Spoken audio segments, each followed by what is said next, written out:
It's a pleasure once again to have you on the link. Thank you for always joining us here. We hope we are adding value to you every time we interface. This is a place for opportunities and information you can use. Today we are doing a bit of both, but first of all, on the side of information, we're talking about artificial intelligence, or AI. I'm sure you have heard of it and wondered, what is that thing?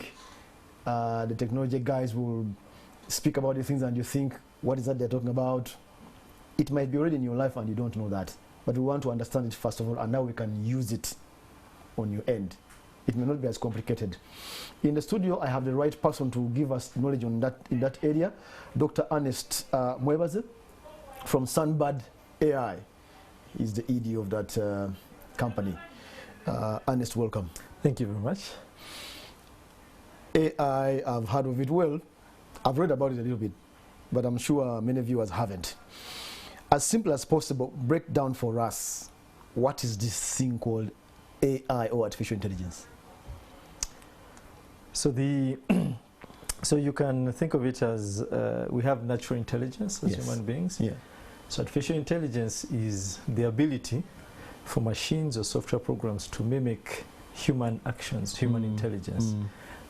So if machines can do the simple tasks that show that that mimic human intelligence, then we say this is AI. This ability we give machines or computer programs, that is what we term as AI. Yeah. Right. There's this thing called machines learning.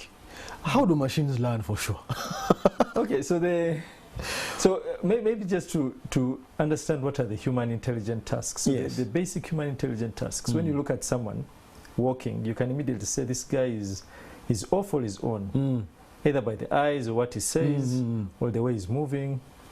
So artificial intelligence tends to mimic a lot of the things that we call human senses. So sight, to perceive, to understand images, we call computer vision, or things to understand, you know, to generate text. This is the biggest thing ChatGPT does. We speak, so we can understand a scene and generate text.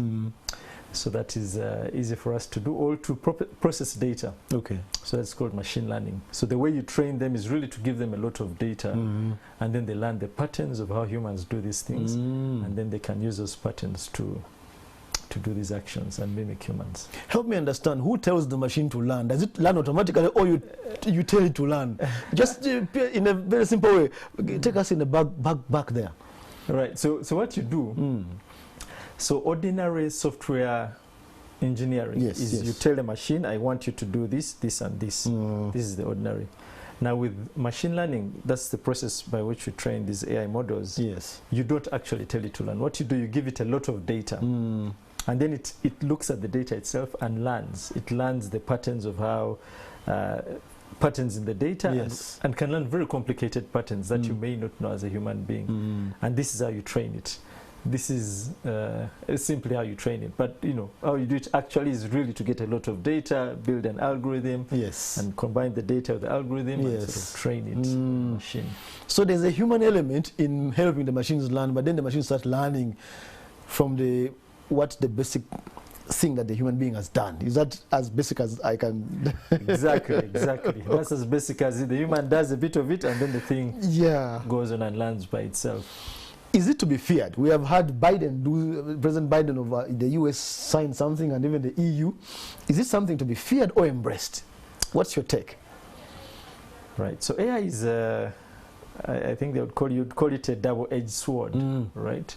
So depending on how you approach it and how you use it, this could be something to be feared or something to be harnessed. A quick example could be the internet. The internet is an amazing tool. People have made a lot of money from running businesses on the internet. But then you know, so people who have sort of gone off the rails by they abuse it. They abuse it. So I think it depends on the trade-off between the opportunities and the risks. So the opportunities are really in using it to enhance the things we do, automate things we do, or to sort of take data and process it. The risks are that it may enhance biases in data that we already see, or weaponization. These are the sort of risks that you could get with AI. Okay, we'll bring you back to break down those things, but let's move to the opportunities. For those in business, how can I use AI? Now I'm hearing for the first time, I'm thinking, teach me a little bit. How can I use AI to help my business processes, for instance? Right. So there are several ways you could use it, but I think that the really first one, which is automation. So automating either expert tasks or routine tasks. Okay. Right. So if you have to get an expert, for example, in agriculture, if you need an expert to go out to the garden and look at crops and sort of see is it diseased or not, you have to pay the expert. You have to call him maybe from Kampala. This is a task you can quickly automate with AI. Right. So you can automate an expert task or a routine task, something that people do. So automation is first. Okay. I think the next is really data-driven decisions. So if you have a lot of data in your business, you want to understand their clients' needs, your staff needs, there's trends in the market, financial data, and you want to understand all this data and make appropriate decisions. AI can be the right tool. Let's say supermarket, Ernest. Let's go to supermarket. Simple supermarket is fairly big. It's in one of those suburbs. How can I use the information I take in, what people buy and all that? How can AI help me make sense of it, and to what end, for instance? Let's just use the supermarket, for instance. Right. So supermarket, you could think of how do you place items in the supermarket, right? You see, in the supermarket, they're not placed randomly. No. So I think there was a study that showed, for example, if fathers are going to buy Pampers for kids, putting beers near there is a very good idea because, things go together. So, and these things, you cannot see them just by staying in the supermarket and looking at them. So once you get the data of how people buy things, what things are bought together, how people navigate the aisles, then you start, this data can help you make predictive decisions. Okay, what things should I put next to each other? When do people come? Do they come on Sunday afternoon? Do they come on Monday? And what do they buy? You may have a large number of people coming on Wednesday, but they buy less things. And so these things can help you optimize. Now I need more stuff on Wednesday afternoon, and this is how AI can help even a supermarket do that. Yes. I just took it to the basic. You gave an example of agriculture, identifying diseases. If I deploy AI, what am I using? Am I using a camera? What am I using? Tools. Yeah, now things have become much easier these days. You can use a phone. I think what we've seen is we've done research to use a phone. So the camera in the phone to take an image, and that image you use a program, an AI program on the phone to take that image and analyze it and look for patterns of disease. And this is where the patterns I was talking about comes in. Patterns of disease, nuances of disease, and it can also do even greater things. You can try and predict the disease before it's evident to your eyes.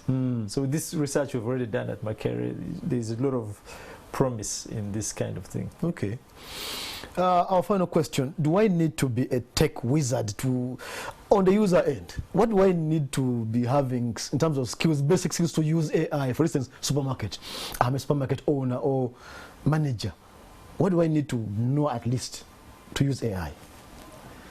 Right. So it's important for a user to have the basics of AI, the basics of technology, and how can you appreciate technology? Just one. But depending in terms of AI, you can differentiate between a novice user who could use very easy tools. For example, now you have drag and drop tools for building AI models. You could speak, like ChatGPT, you could tell it, program for me this, and can give you, so as a novice. For the ones who are fairly advanced, then you can use things called pre-trained models. Okay. So these are, people have already written a lot of the learning, the packaging, and you can just build on that to train your own model. But generally, you can also do access tutorials online, which are very many online courses, and you can begin to learn. It's very important to sort of start to learn and appreciate AI. Just one more auxiliary question. I have a supermarket again, just use an example, and I want to deploy. How do I deploy? I mean, it's you guys in the back end. How do I deploy? Because normally in supermarket they use computers where you swipe and the barcode and you get, how much. How can I deploy? What do I need to invest money, buy stuff? No, not really. Now we use a lot of the cloud to do these things, right? So all the data for your supermarket for the whole month, you get it. You can give it to you can get an organization that can build the model. You can build the model for yourself. A lot of the applications are cloud-based, which means you can use the cloud online. They are secure, so you can immediately start training there. In terms of deployment, really the idea is how do you collect the data from your supermarket? That's the most important. That's the most important. And once you have that, then building the model, knowing exactly what you want from that data is also very critical. Yes. And then building the model is really the tends to be the smaller part of that. Okay. Yeah. It would be unfair not to ask, for the sake of the viewers, at Sanbad, what do you do AI?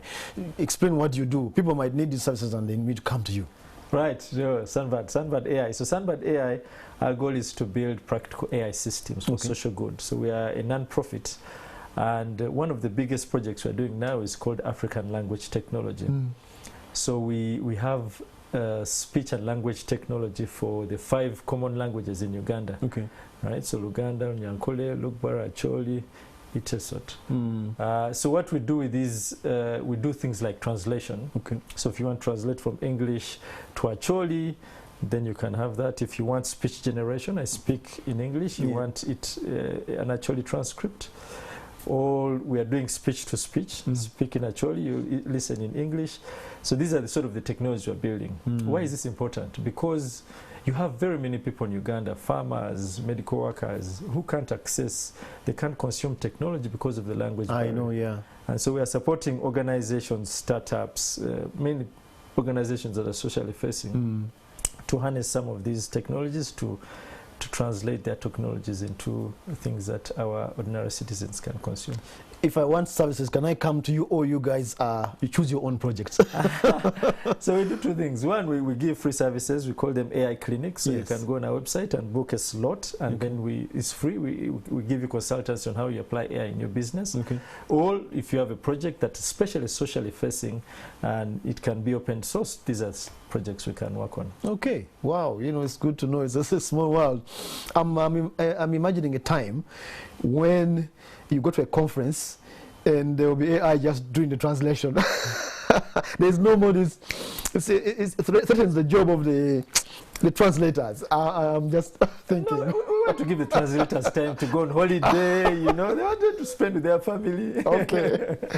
Thank you very much, Dr. Ernest Mwebaze from Sanbad AI. Viewers, you have heard of that animal called AI. It's not, yes, it's technology. It can sound complicated, but you can use it in your business. For instance, if you want to pay a visit to Sanbad AI and see how you can. We hope we added value to you. That's what we do here. We give you information you can use. Thank you for joining us. That was the link.